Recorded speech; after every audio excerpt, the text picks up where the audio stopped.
All right, so 11 will work for you. All right, great. Well, I'm looking forward to it. Thank you, Anthony. You have a great day, okay? All right. Okay, bye-bye. Smokey, would you please? I just got off the phone with somebody who's gonna let me drive, you know, one of these ridiculous Polaris, like, slingshot things. I have absolutely no idea why they're gonna let me drive this. However, this does give me a reason to use what's been sitting on a shelf for a very, very long time. Me getting a motorcycle has not disappeared. It is still on my agenda. I'm letting you guys know.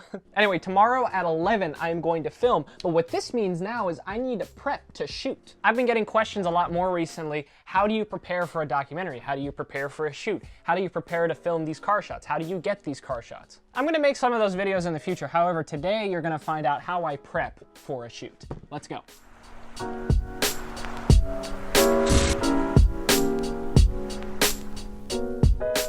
You know, when you prepare for a shoot, you really do want to prepare for just about everything. And even with small little shoots, you know, I'm just going to film, you know, one car. It's not like one of my documentaries.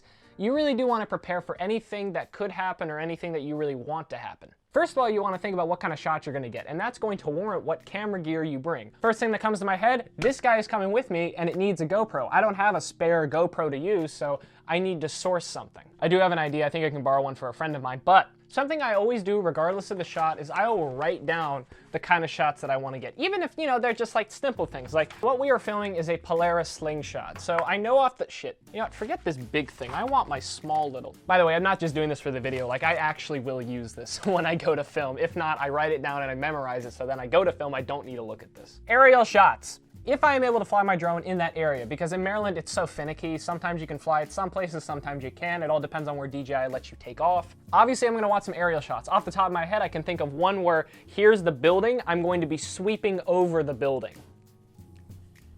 Sweeping over the building. The drone will be flying diagonal to the building. I'm probably gonna be about 300 feet in the air. The camera's not gonna move, it's going to be stationary. Another one I'm gonna want is a panning down shot. So say I wanna use the panning down shot instead of the straight shot. Panning down. And then two shots I usually like to get when I'm doing car stuff, but they're typically harder to get. I've only really gotten them once when I've filmed cars, and that's with some drone shots when the car is flying by on a road. If there is a road to do it on, I'll launch the drone up and I will coordinate via cell phone or through like a walkie-talkie. All right, I want you to accelerate now, and then I'll do something with the drone, or I want you to slow down, whatever the case is. Drone shot following car / flyby.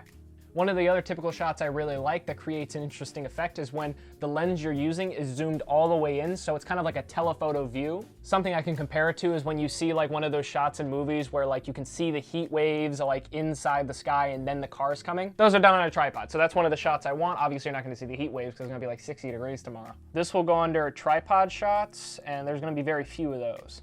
Flyby forward, flyby rear.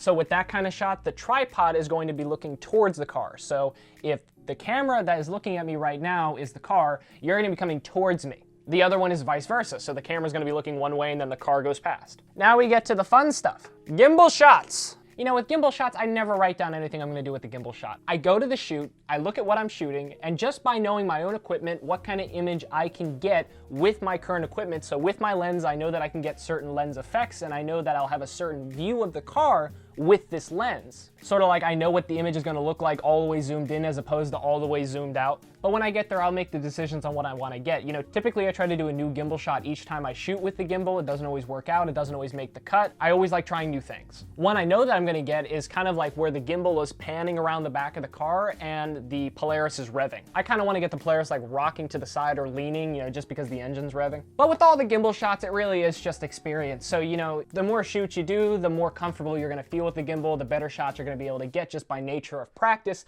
and by knowing what you're capable of doing with your specific setup. Okay, that's the planning. It's nice that there's no interview or anything because that leaves my list to be very, very short as opposed to the Ferretti documentary, which was like 3 or 4 pages. Let's talk about equipment. Switching to the point and shoot, I'm just gonna quickly show you guys some of the equipment I'm going to take to this deal. Right down here, I've got 2 things right here. This right here, that is a big suitcase that fits all this garbage. However, below it's a lighting kit. I don't need a lighting kit for this. I know that just from experience. We're not filming an interview. I'm not trying to get any crazy lighting effects. I'm not trying to delay anyone's day. This isn't a full day shoot. This is we go there, we quickly film it, we have a great rest of our day. What's next to it over here, this is my drone that is obviously coming with me. What I do is I keep the drone inside here, but all the batteries and the chargers and whatnot, that all stays right here, along with my monitor I use, which is an old phone that fell in the water. Below we got over here, this is my big giant gimbal. I always keep the gimbal inside there. You guys have seen it before. Here's a clip from an old vlog of mine, me setting it up. This is what it looks like.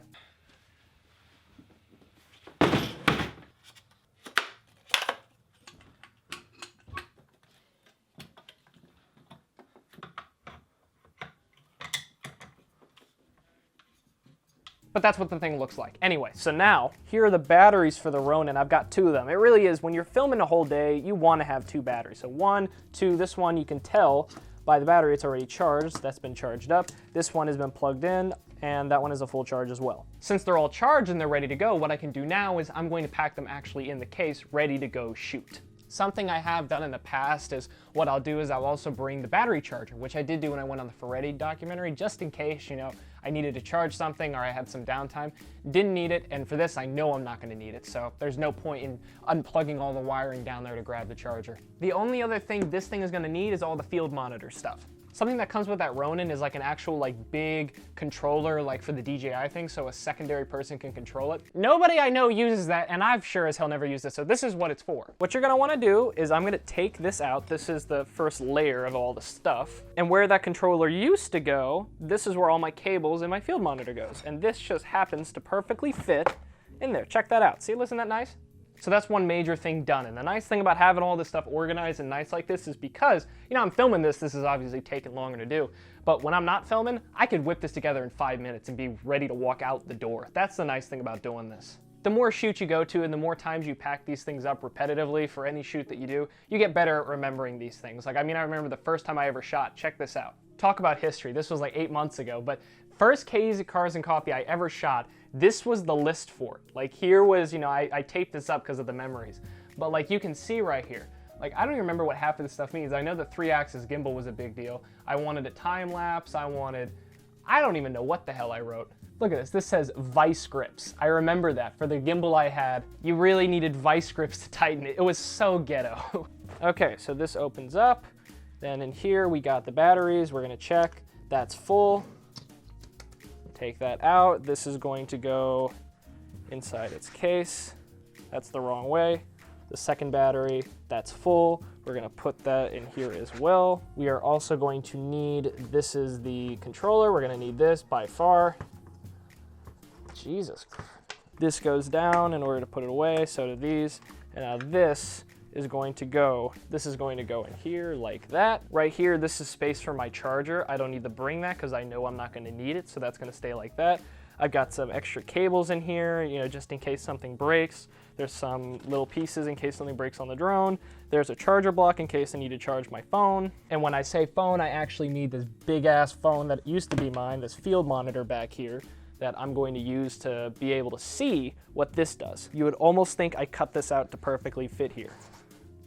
I didn't. One thing I have forgotten, and I only did it once and I will never do it again, SD cards.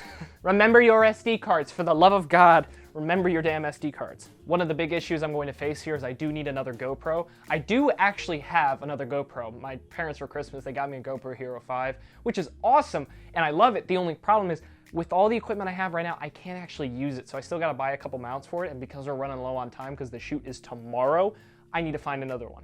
So this is what it looks like when you grab everything. All the stuff has been unplugged, all the chargers, everything has been unplugged from the chargers. Right here, this is the one thing I do need to worry about, and I gotta remember, these are my batteries. All these I know have been charged already because they've been sitting. Always buy extra batteries, whether they're the original ones or not, or just cheap knockoffs. Buy yourself some extra batteries for your camera because you'll be pissed as shit if you show up to the shoot without any time to film. This is where I bring out my camera bag. I'm gonna pull this out right here. I typically put my extra batteries inside the front just because I know I'm gonna need access to them very quickly. In here, this is my little SD card case. It's very nice. I think it was like $11. Open this guy up. Right here you can see I only use like really fast SD cards because I record in 4K all the time. Whenever you're recording something, not every SD card will do the job. Like, it may record, but it's not gonna look the way you want it to. You need a certain bitrate speed, and also within the SD card, it needs to have a certain rating in order to support 4K all the way. 128 gigabytes, 64, and then there's a bunch of micros. These are for the GoPros. This is another one for my big camera. Then I know I also already have another one for my drone. It's in the drone already, as I said.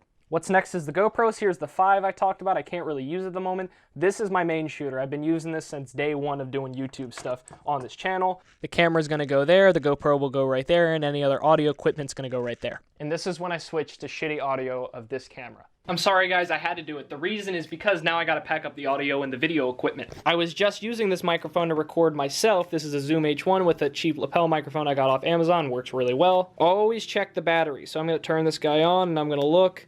I know right now it has, now guys, I'm just looking at this now. This has 2 bars of battery and not much time left on recording because I was just recording. I'm going to dump everything off this SD card right now. This is just gonna go right in here. That's good. Notice I do have a spare battery. Not only I have 2 for my Rode mic, and then I also have 1 for this. This is an extra lapel microphone. I'm going to bring this just in case, you never know. This is what goes next. We got my big ass camera. Well, not really big, it's teeny compared to a lot of DSLRs. Lumix GH4, 12 to 35mm lens, Rode VideoMic Pro with some kind of wind muff. I don't know who makes it. This is now going to come off of its mount, which I'm not gonna be able to do with one hand. Always, for the love of God, return quick release plates of whatever you use back to its original place. I'm literally just gonna shove this in the middle right there. That'll do. I don't really use lens caps, so there we go. You know what? The lens cap is sitting here. Let's be nice. We're gonna put a lens cap on. Make sure camera is off. I just realized it wasn't. My bendy tripod, just in case. I like to bring this because I usually find a reason to use it. Shit, that's gonna go on right on top there. I'll just leave that there, that'll hold. And then this is where the GoPro goes. It does need an SD card, so I'm gonna grab one real quick for it. All right, this guy is going inside right there. Now, something I didn't show you guys, I didn't make a list. And typically, whenever I do these shoots, I always make a really long list of everything I need and everything I could be forgetting. Now, in this case, because of making this video, I'm about 100% sure I have everything. The one thing I don't have, which is onto the right of me, is my tripod. I gotta put that in its bag, and it's got the quick release plate on it. However, in terms of all my equipment and all the batteries and the SD cards, just by doing this video, like, I know I got everything. But I am gonna show you what one of my typical lists looks like. So that's our list, and things are getting crossed off, which is good. And it seems like you're taking a study break. Is that what this is? Mm-hmm. It's not pretty, to say the least. Remember how the GoPro I was talking about earlier? We're gonna pick that up right now. Do you have any idea how long it's been since I've seen the Ultima in the garage back here? It has been a really long time. Hi, plane. Oh, I love you so much.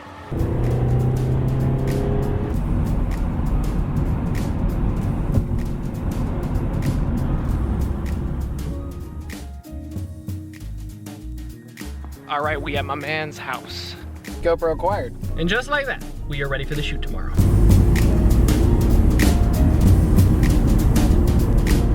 Okay guys, well I'm gonna end it there. If you guys found that helpful, or if you like the style of that video, or if there's any other things you kind of wanted me to talk about, please let me know in the comments. You know, I read them all. I'll try to incorporate them in some future videos. Thank you for watching. Make sure to like the video for me, subscribe if you haven't already, and have a great day.